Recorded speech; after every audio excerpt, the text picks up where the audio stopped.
is to find all the missing cases, TB cases. Find the cases, link them to treatment and care, and ensure that what we are doing, we do it with quality. So in terms of results, what we found in 2019 was that we were able to increase our TB notification like around 10% comparing to 2018. We were able to notify almost 100,000 TB cases, including 1,300 MDR cases and around 14,000 childhood TB cases. We were able to focus on high-risk groups. We have the minors, a huge population of minors and ex-minors. We have a program to screen the healthcare workers, and we were able to screen more than 31,000 healthcare workers for TB. Now our treatment success rate in Mozambique for sensitive TB is 91%. It's the expected number for 2022 by WHO. So we already reached the 90% for sensitive TB. When we look to MDR, the treatment success rate is still low. It's around 60%. But for us, it's an achievement because we are coming from 47% in 2018. For 2020, what we have in our plan is mostly to consolidate the interventions, to continue to support the simple transport system, to continue to support the gene expert and digital X-ray utilization, to screen people and to screen and test people for TB, and also to improve the services provided in the perspective of occupational health. In 2019, we had a number of successes that we registered in this project. Number one is that we have established a very strong system, cross-border surveillance system with our neighboring countries, Mozambique, Zambia, as well as Tanzania. The second area that I can also look at is the issue of screening among minors and ex-minors. We have gone to the communities and also made sure that we're engaging the artisanal small-scale miners so that we give them information and also making sure that we are screening them for TB. Moving forward into 2020, we have also ambitious plans. Number one is to make sure that the cross-border disease surveillance continues and we expand it. Number two is also to increase still issues to do with case notifications. We will delve into better diagnostics as well as giving out information to the people so that they seek care. Finally, we also make sure that occupational health and safety is also given prominence. We look at the legislation that we need to develop and maybe review.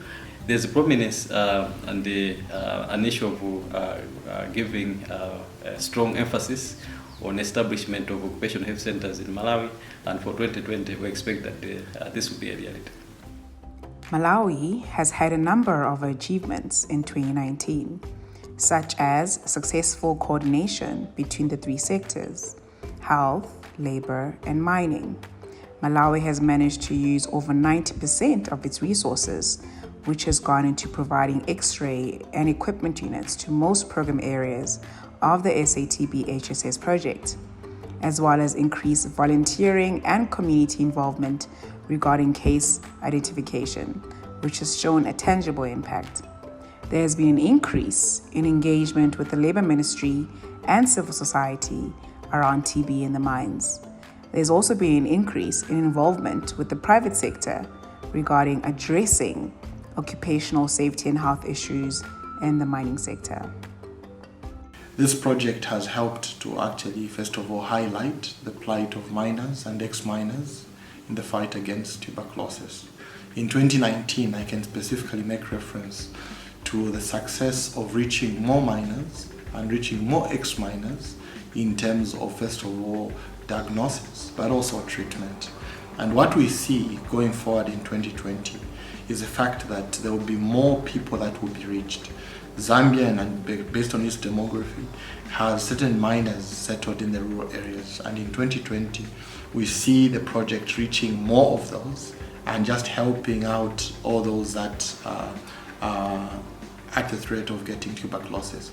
But 2020 also offers another opportunity of us reaching especially the artisanal miners. We have concentrated so far on a lot of miners that are in the formal mining sector, but we have a lot of artisanal miners who are also vulnerable to contracting tuberculosis. And in 2020, through the project, we should be able to reach a lot more so that we just have a safer Zambia. I thank you.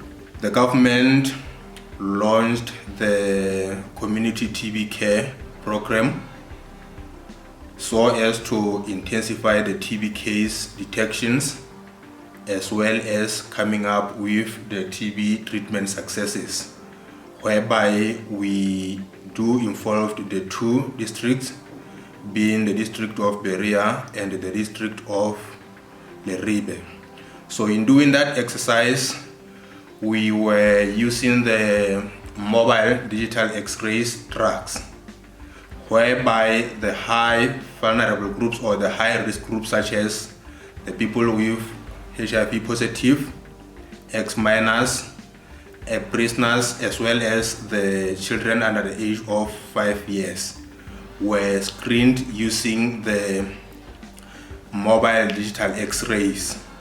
By bringing closer the services of mobile X-rays closer to the communities, it is improving the yearly detections of the burden or the TB cases, as well as putting at early stage those identified on treatment as soon as possible. So the plan for this year, which is 2020, as the government of Lesotho, like I earlier indicated, that we started by piloting for helping a country a lot to even improving more or further in decreasing the TB cases in Lesotho. The Southern Africa Tuberculosis and Health System Support Project is a regional project launched in 2016 with the aim of strengthening the health sector's response to tuberculosis and occupational lung diseases. It is implemented in 4 Southern African Development Community member states: Lesotho, Malawi, Mozambique, and Zambia. The African Union Development Agency (NEPAD) and East Central and Southern Africa Health Community (EXA) collaborate to provide technical support in project implementation in the participating countries. The project, which is funded by the World Bank, contributes to regional, continental, and global frameworks on tuberculosis, such as the SADC Strategic Framework for Control of Tuberculosis, the Catalytic Framework to End AIDS, TB, and Eliminate Malaria in Africa by 2030, and the WHO End TB Strategy, respectively, amongst others.